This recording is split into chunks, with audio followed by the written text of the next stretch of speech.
Have you ever had a moment where something completely unexpected flipped your world upside down? A question so strange, yet so simple, that it somehow spiraled into something much bigger than you ever imagined? That's exactly what happened to me, and it nearly ended my marriage. Hi, I'm Mark. I'm 28 years old, and my wife, Lisa, is 26. We've only been married for 6 months, still newlyweds by most standards. And while we've had our fair share of growing pains, I never expected one quiet evening at home to shift everything. Lisa and I aren't the type to joke around much. She's thoughtful and tends to take things seriously, and I've learned to match that tone. So when she walked into the living room and asked me out of the blue, "Would you still love me if I were a plant?" I froze for a second. I wanted to give her the right answer, something sweet. So I said, "Of course I would. I'd water you every day so you could photosynthesize." Now, I know that might sound silly to some people, but I said it completely seriously. I wasn't joking. I didn't laugh. I didn't smirk. I meant it in the most loving way I could think of in that moment. But as soon as the words left my mouth, I saw her face change. She looked at me like I'd said something deeply offensive. That's when I realized something was very wrong, and it was only the beginning. Before we dive deeper, if stories about love, relationships, and the unexpected moments that test them speak to you, please consider subscribing to the channel and turning on notifications. We're building a community here where real stories matter. All right, back to that night. What I thought was a sweet response would soon lead to one of the most confusing and emotional arguments we've ever had. When she heard my answer about watering her so she could photosynthesize, she just stared at me. Her expression didn't change. There was no smile, no giggle, no amused eye roll. Instead, she looked almost disappointed. At first, I thought maybe she didn't hear me properly, so I repeated myself with a little more warmth, saying, "I mean it, honey. I'd take care of you, even if you were a plant. I'd make sure you had sunlight, water, everything you'd need." But her response stunned me. She said flatly, "That was insensitive." My heart sank. I truly wasn't trying to be sarcastic or playful. I thought I was being sincere, but she insisted I was making a joke out of something that, to her, had emotional meaning. That I should have responded in a more romantic way. I felt blindsided, a little confused. I said, "Lisa, I didn't mean it as a joke. I thought I was being sweet in my own way." But she shook her head and muttered, "You just don't get it." And that's when things started going downhill. I got defensive. I'm not proud of it, but I felt like she was attacking me for something I hadn't intended. So I said, maybe a little too firmly, "You asked me a strange question, and I gave you a loving answer. I don't see how this is such a big deal." She frowned and crossed her arms. Then she dropped the bombshell. "Maybe we should get a divorce." At first, I honestly thought she was joking. I even chuckled. Not because I didn't take her seriously, but because it felt like such an overreaction to something so small. That laugh was a huge mistake. Her face turned red instantly, not with embarrassment, but anger. "See?" she shouted. "You never take me seriously." My smile faded immediately. I tried to backpedal. "Lisa, I'm sorry. I wasn't laughing at you. This whole thing caught me off guard. You can't really mean divorce over this." But she did, or at least she acted like she did. She started listing all the times I'd said something she found flippant or dismissive in the past. She brought up moments I had honestly forgotten, times when I'd made light of a conversation, tried to diffuse tension with humor, or hadn't reacted as emotionally as she wanted. To her, those weren't just harmless quirks. They were signs that I wasn't taking our relationship seriously enough, that I didn't care deeply, that I couldn't meet her where she needed me. I tried to explain that I process things differently, that I was raised to stay calm, to use gentle humor to soothe instead of escalate. But it didn't help. She kept circling back to the idea that I never really saw her, that I didn't understand her love language, that I made her feel like her emotions didn't matter.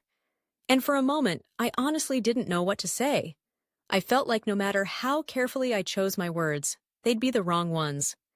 So I just said quietly, "I'm sorry. I never meant to hurt you. She didn't respond. She just stood up and walked into the bedroom, shutting the door behind her. I sat on the couch in silence for what felt like hours. My mind kept replaying the conversation over and over. What did I miss? Was my response really that bad? Or was something deeper going on? The next morning, she didn't say a word to me. She made her coffee, grabbed her bag, and left the apartment without even looking in my direction. Later that afternoon, I found out from a mutual friend that she had called her mom and told her she was seriously considering divorce. I was floored.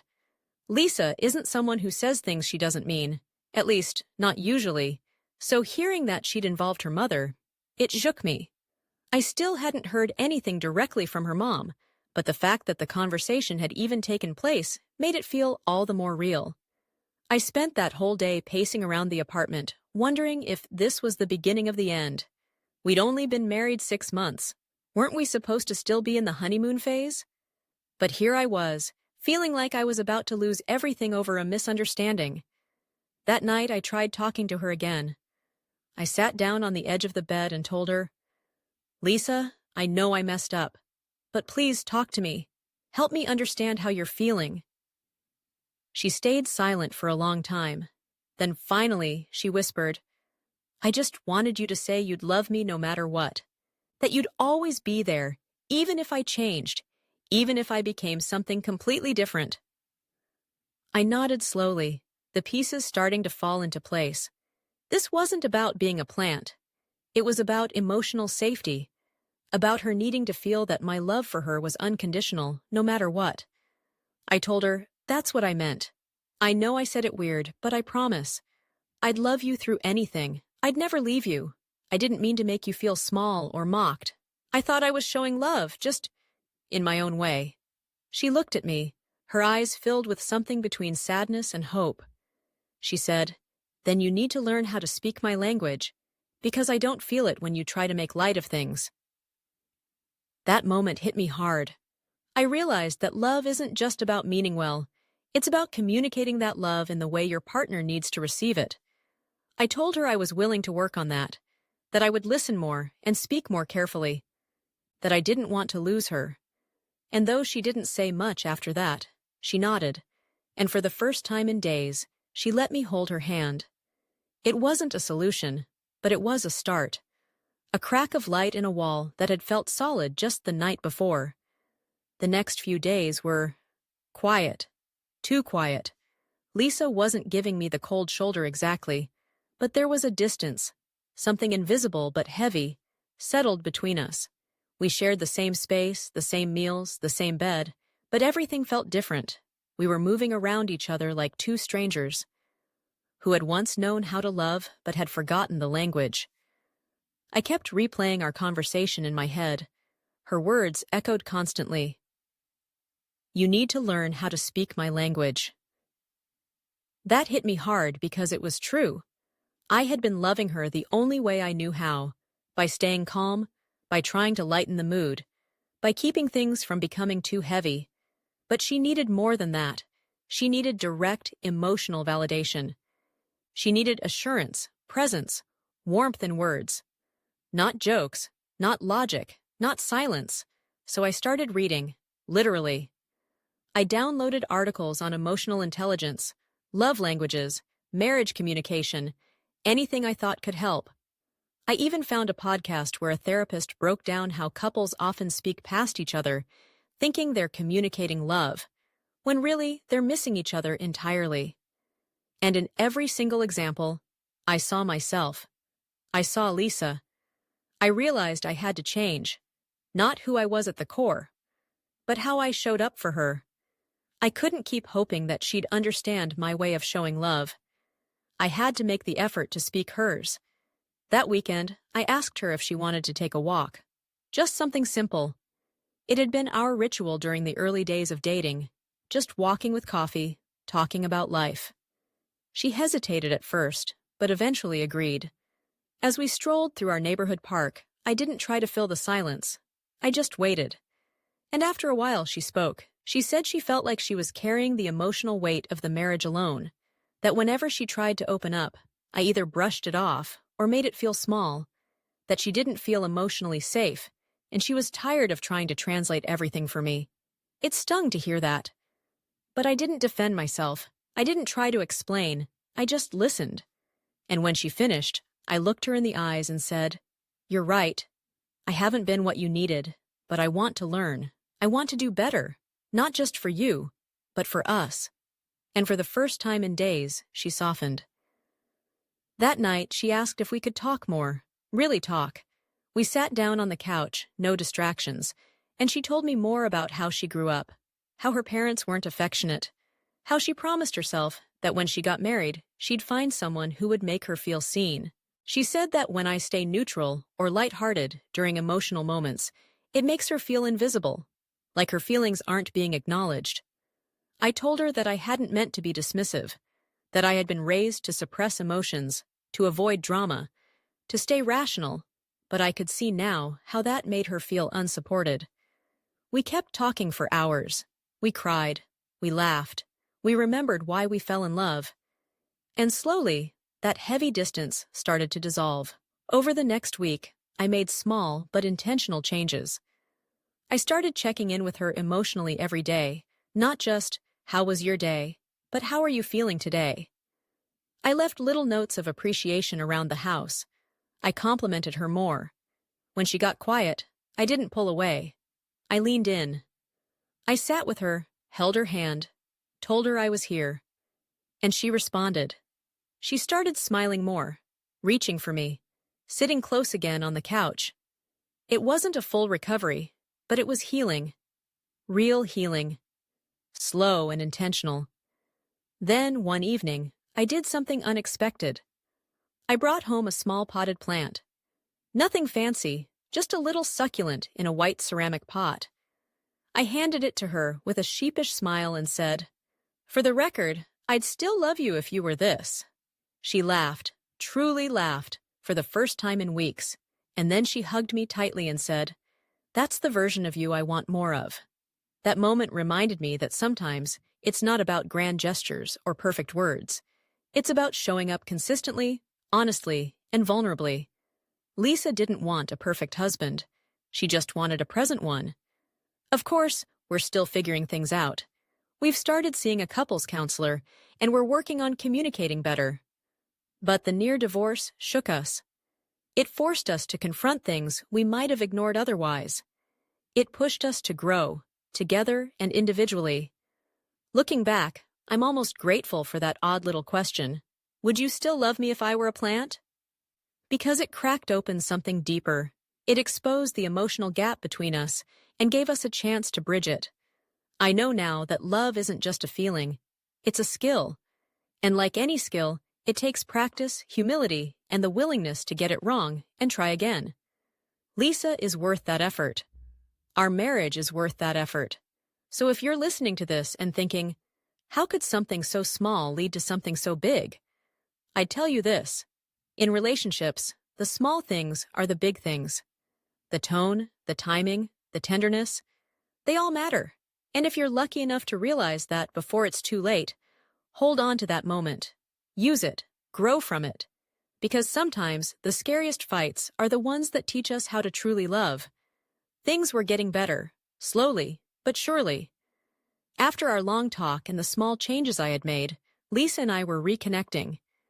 There were still awkward moments and pauses where we didn't know exactly what to say, but at least we were trying. For the first time in weeks, I felt like we were moving in the same direction again. But life, of course, has a way of testing your progress just when you think you're back on track. About 2 weeks after the plant moment, Lisa got a phone call from her mother. I could tell something was off by the way her voice dropped, how she started pacing the kitchen with her arms folded tightly across her chest. After she hung up, she told me her dad had been hospitalized. Nothing life-threatening, thankfully, but serious enough to require a few days of monitoring and some lifestyle changes. Without hesitation, I told her she should go visit him, spend time with her parents. She seemed surprised by how quickly I supported her, but grateful. She flew out the next morning. "Just a short weekend trip," she said. But the moment she walked out the door, the house felt hollow again. It wasn't just that I missed her. It was that I realized how much of her presence had grounded me lately. I had been doing the work, sure, but she had been meeting me halfway. With her gone, I had too much time to think, and honestly, to worry. What if her family told her she deserved someone more emotionally mature? What if they reminded her of how rocky things had been just a few weeks ago? I knew her mom had always been protective. What if this trip became a turning point, in the wrong direction? So I did something maybe a little strange. I wrote her a letter, not a text, not an email, a real, handwritten letter. I sat down at the kitchen table and poured my heart out onto 2 pages. I told her how proud I was of the way she had handled everything lately, how grateful I was that she gave our marriage another chance. I wrote about the things I was learning, not just about her, but about myself. And at the end, I wrote one simple sentence that took me longer than anything else. I promise to stop making you feel like you're loving me alone. I mailed it that same afternoon. When she came back 2 days later, she didn't mention the letter at first. She looked tired but calm. We hugged at the airport, and she rested her head on my shoulder like old times. At home, she unpacked quietly. We had dinner. We talked about her dad. Normal stuff. But later that night, as we were getting ready for bed, she pulled the letter out of her bag. It was creased and a little smudged, clearly read more than once. She didn't say anything at first. She just held it to her chest and whispered, "Thank you for finally seeing me." And I knew right then that we had turned a corner. But, as you might expect, healing doesn't always come in a straight line. The very next day, we had a minor argument. I had forgotten to respond to one of her texts while I was in a meeting. She was frustrated because she thought I was avoiding her. I tried to explain that I was just busy, not distant, but she wasn't having it. And honestly, a month ago, I probably would have snapped. I would have said, "You're overreacting," or maybe just walked away to avoid the confrontation. But instead, I sat down and said, "Help me understand what that text meant to you, because I want to make sure you're not feeling ignored." It caught her off guard. She blinked a few times and then admitted that she didn't care about the text itself. It was just that she was afraid we'd fall back into our old habits, afraid I'd start pulling away again. I told her, "That's a fair fear. But I'm not going anywhere. I'm learning, remember?" And I meant it. That conversation, while small, felt huge. Because it wasn't about the text. It was about trust. And every time we had one of those little moments, it was like laying another brick in the foundation of something stronger than we had before. A week later, we started something new. Sunday night check-ins. Just the 2 of us, phones off, sitting across from each other at the kitchen table with a cup of tea. We talk about the week, what worked, what didn't, what we need from each other. It sounds simple, but it's been a game changer. During our second check-in, Lisa told me, "I feel like I can breathe around you again." And man, I didn't know how much I needed to hear that. Because love is breathing room. It's safety. It's being able to fall apart and know someone's going to catch you. Not fix you, not dismiss you, but be there. There's still work to do. Some days are harder than others. We've both got patterns we're trying to break. But we're showing up now. Fully. Honestly. And when things get tense, we don't shut down. We reach out. I think a lot of people assume relationships fall apart over big things. Infidelity, money problems, betrayal. But more often than not, it's the little cuts. The unanswered questions. The jokes that don't land. The silences that stretch too long. The assumption that they know how I feel, when really, they're wondering if you see them at all.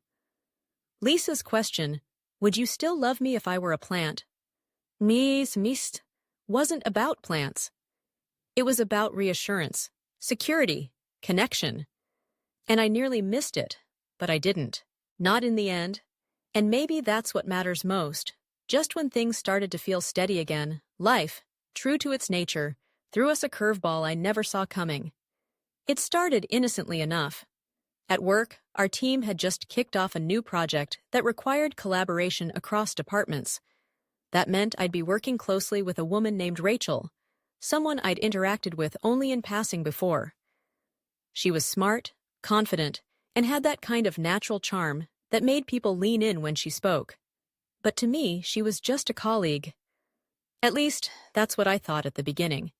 Rachel and I began spending more time together, brainstorming over coffee, staying late to finish presentations, going back and forth on design changes. We worked well as a team, and I found myself genuinely enjoying our conversations. She was funny, thoughtful, easy to talk to. Too easy. It wasn't until our third late night in the office that something shifted. We were reviewing slides, sitting side by side, when she paused and said, "You know, I don't think I've ever met a married guy who actually listens the way you do." It caught me off guard. I laughed, trying to brush it off, saying, "Well, I've had to learn the hard way how important that is." But she didn't laugh back. Instead, she looked at me. Not just looked, but lingered. Her voice softened. "She's lucky, whoever she is." I froze for a second. The compliment wasn't outrageous, but the way she said it, the way her eyes held mine, it wasn't professional. It wasn't friendly. It was something else. I stood up quickly, mumbling that I needed water or a break or something, anything to get some distance between us. That night I couldn't sleep, not because I felt like I had done something wrong. I hadn't. But I couldn't shake the feeling that a boundary had been quietly, subtly crossed. And even worse, I hadn't shut it down the moment it happened. Lisa noticed something was off.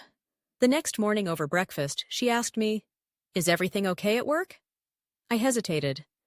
"Yeah, just a busy week. Lots of deadlines."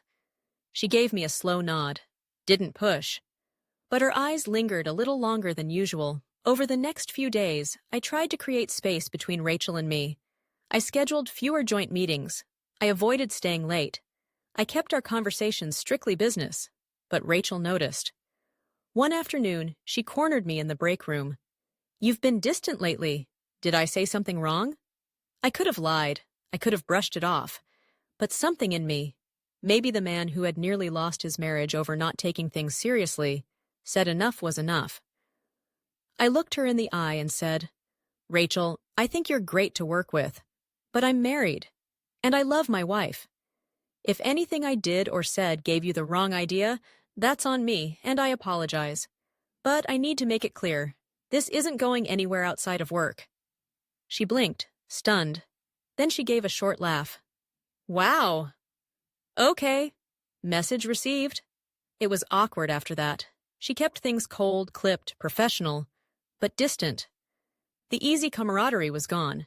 But honestly, I was relieved. I had made the right call, or at least I thought I had, until a week later when Lisa found out. It happened like this. Lisa was folding laundry while I was in the kitchen. My phone buzzed on the counter. She picked it up and, without thinking, glanced at the screen. It was a message from Rachel. Lisa walked into the kitchen holding my phone. Her voice was quiet but steady. "Who's Rachel?" My stomach dropped. I took a breath. "A coworker, someone I've been working with on a project." She held up the phone. "Is there something I should know?" And this was the moment. The moment where I could lie, minimize, deflect, or I could do what I had promised her I would do. Be honest, even when it hurt. So I told her everything. Not just the message, not just the comment, but the whole story, from the long nights working late, to the moment in the office, to how I drew the line. I told her about the feeling of danger, about how I'd felt guilty even though I hadn't done anything wrong, because emotional boundaries matter just as much as physical ones. Lisa listened quietly. She didn't interrupt. When I was finished, she sat down at the kitchen table and stared at her hands for a long time. Then she said, "I appreciate that you told me, but I need to be honest too. That scared me. The fact that you didn't tell me sooner, that hurts." I nodded. "I know. I should have said something the moment it happened." She looked at me then, and her eyes weren't angry. They were just tired. "I'm not mad," she said. "I'm just wondering how many more of these almost moments we can survive." That sentence stuck with me, because it was true. Marriage isn't just about staying faithful in the obvious ways.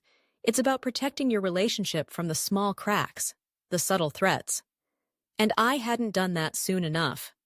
We spent the rest of that evening talking.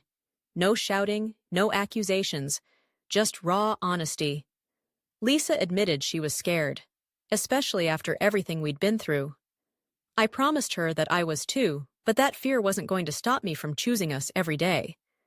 And then she asked me a question that brought everything full circle. If I asked you now, would you still love me if I were a plant? This time, I didn't hesitate. Yes, I said. But I'd probably buy a greenhouse, because I never want you to feel unprotected again. She smiled, just barely. But it was real. We're not perfect. We never will be.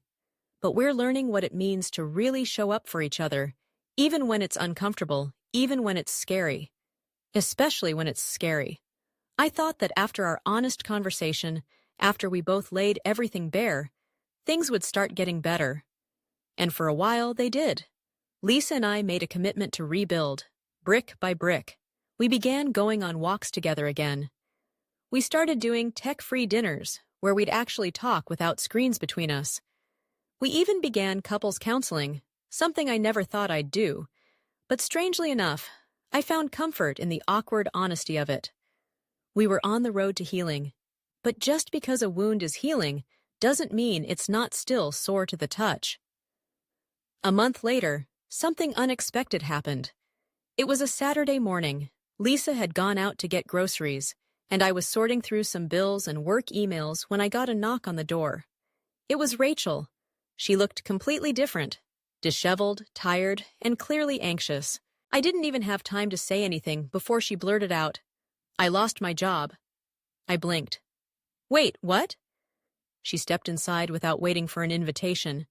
"After I stopped working with your team, things got weird. My manager said I wasn't collaborating well. I was pulled off other projects. Then yesterday, they let me go." I stood there, unsure what to say. She kept talking. "I know this is messed up, but I didn't know who else to talk to." "Rachel, this isn't appropriate," I said carefully. "You can't just show up at my home." She gave me this desperate look, half pleading, half furious. "Don't pretend like we didn't have a connection." "There was no connection," I said firmly. "There was a moment where I should have drawn the line sooner. That's it." "You're lying," she snapped. "You didn't just feel guilty. You liked it. You liked the attention. You liked me." I kept my voice calm. "Even if there was a moment of confusion, it's over. I've made my choice." And that's when Lisa walked in. She stood frozen in the doorway, holding 2 grocery bags, her eyes flicking between me and Rachel. Rachel turned around and said, "Wow. Timing." I walked toward Lisa quickly.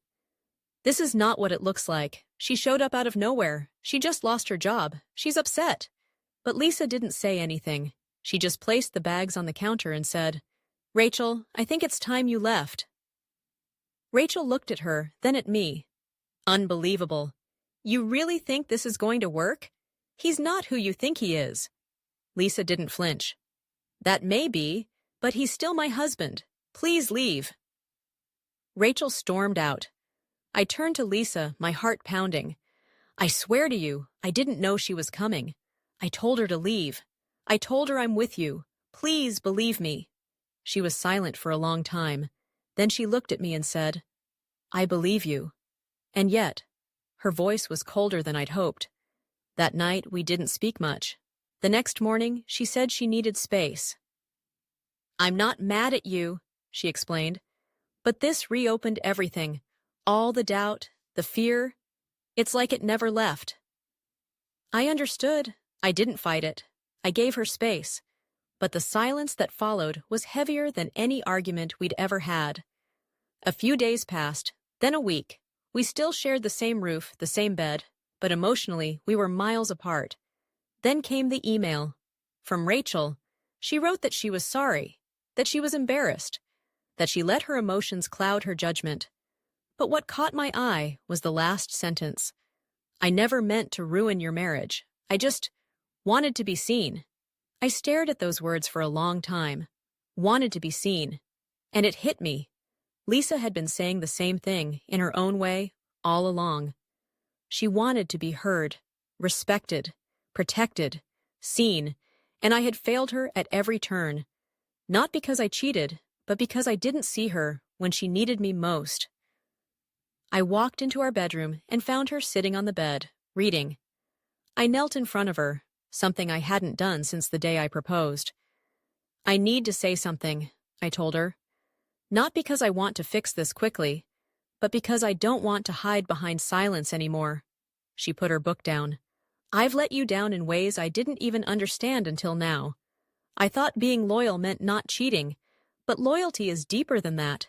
It's making you feel safe, seen, chosen, every day. And I haven't done that, not consistently, not when it mattered." Her eyes filled with tears. I kept going.